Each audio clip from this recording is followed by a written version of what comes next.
এখন সব রাজনৈতিক মিছিলগুলো হবে না সামনে, এরপরে প্রচুর মারামারি হবে না, আল্লাহ না করুক খুনোখুনিও তো হবে। আপনি আমাকে ইলেকশনের দিন পর্যন্ত ভাই আজকে লিখে রাখেন, তারপর একটা রিপোর্ট দিয়েন যে যত জায়গায় যত মানুষ মারা যাবে বা ব্যাডলি ইনজিউর্ড হবে ওই এলাকার এমপি প্রার্থীর ছেলে আছে কিনা বা মেয়ে আছে কিনা। সে মারামারি করার জন্য কিন্তু তার ছেলেটাকে মেয়েটাকে নিচ্ছে না, সে ইউএস কানাডা অস্ট্রেলিয়ায় পড়াশোনা করে। তার মারামারির জন্য কাকে নিচ্ছে? ওই যে বস্তি থেকে 100 জন, বাহির থেকে 50 জন, যে লোকটার টাকার দরকার আছে, ইভেন যার একটা ডিসেন্ট ব্যবসা আছে, দোকান আছে, সেও তো দোকান বন্ধ করে ওখানে যায় না। এর মানে এই যে বিরাট সংখ্যক মানুষ বেকারত্ব থেকে সে অ্যাডিক্টেড হয়ে যাচ্ছে, মাদকাসক্ত হয়ে যাচ্ছে। তাকে 1000 টাকা দিলে তো তার বিরাট ব্যাপার, আপনি তাকে দিয়ে মিছিল করাচ্ছেন, মিটিং করাচ্ছেন, মানুষকে মারামারি করাচ্ছেন। তো আমি যদি প্রত্যেকটা মানুষের একটা কর্মক্ষেত্র তৈরি করতে পারি, ন্যূনতম একটা ডিসেন্ট লাইফ ব্যবস্থা করে দিতে পারি, কোনো রাজনৈতিক নেতা মিছিল দেওয়ার জন্য একজনও আর খুঁজে পাবেন না, তখন নিজের ছেলে মেয়ে নিয়েই নামতে হবে। এখন সব রাজনৈতিক মিছিলগুলো হবে না সামনে, এরপরে প্রচুর মারামারি হবে না, আল্লাহ না করুক খুনোখুনিও তো হবে।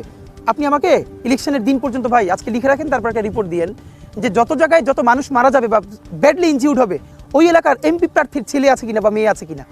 সে মারামারি করার জন্য কিন্তু তার ছেলেটাকে মেয়েটাকে নিচ্ছে না, সে ইউএস কানাডা অস্ট্রেলিয়ায় পড়াশোনা করে। তার মারামারির জন্য কাকে নিচ্ছে? ওই যে বস্তি থেকে 100 জন, বাহির থেকে 50 জন, যে লোকটার টাকার দরকার আছে, ইভেন যার একটা ডিসেন্ট ব্যবসা আছে, দোকান আছে, সেও তো দোকান বন্ধ করে ওখানে যায় না।